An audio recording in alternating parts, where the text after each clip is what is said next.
આજે નડિયાદ મહાનગરપાલિકાનું 2026-27નું બજેટ અમારા વહીવટદાર અને કલેક્ટર શ્રી ખેડા તેમજ નડિયાદના માન્ય ધારાસભ્યશ્રીની હાજરીમાં રજૂ કરવામાં આવ્યું. 932.38 કરોડ જેટલી રકમનું આ બજેટ છે. આ બજેટમાં અમે નડિયાદ શહેરનો અને સમગ્ર મ્યુનિસિપલ કોર્પોરેશન વિસ્તારનો સંતુલિત આયોજન સાથે સાથે નાગરિકલક્ષી અને આંતરમાળખાકીય સુવિધાઓ તમામને આવરી લેવામાં આવી છે.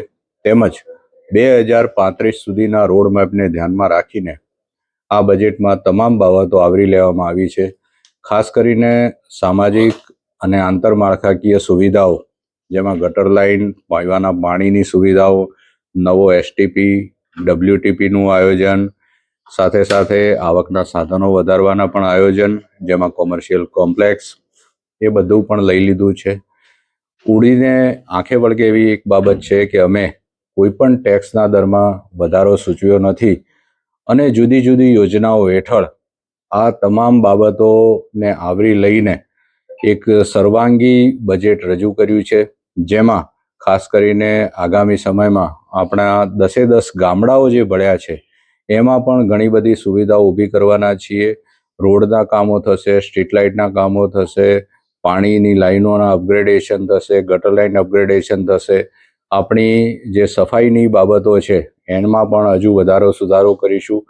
તેમજ આગામી સમયમાં સ્પોર્ટ્સ કોમ્પ્લેક્સ, દવાખાનાઓના અપગ્રેડેશન, સ્કૂલ અને આંગણવાડીનું પણ આયોજન કર્યું છે આપણે અપગ્રેડેશનનું.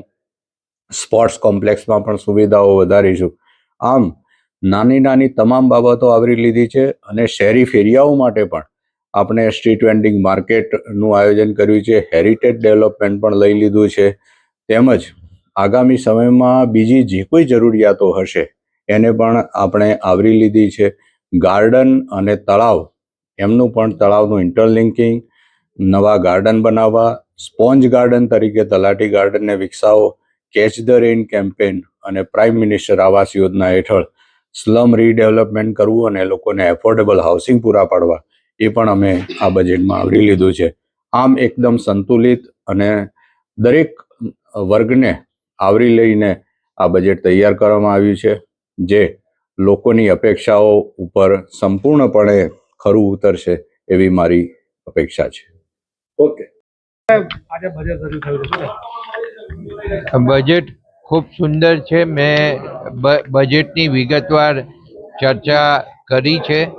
6 થી 7 મિનિટની અંદર મેં આખું બજેટમાં શું શું લેવાયું છે એ કહેવાનો પ્રયત્ન કર્યો છે. પણ ખાસ તો પ્રજાને મારે એ કહેવાનું કે આજે જે બજેટ રજૂ થયું એમાં નવા કોઈ ટેક્સનો ઉમેરો કરવામાં આવ્યો નથી અને આપણા નાણામંત્રી શ્રી અને શહેરી વિકાસ મંત્રી શ્રી કનુભાઈએ જે જાહેરાત કરી હતી કે 2 વર્ષ સુધી કોઈ પણ જાતનો ટેક્સ વધારવામાં આવશે નહીં, એ મુજબ આજે કોઈ ટેક્સનો વધારો કરવામાં આવ્યો નથી.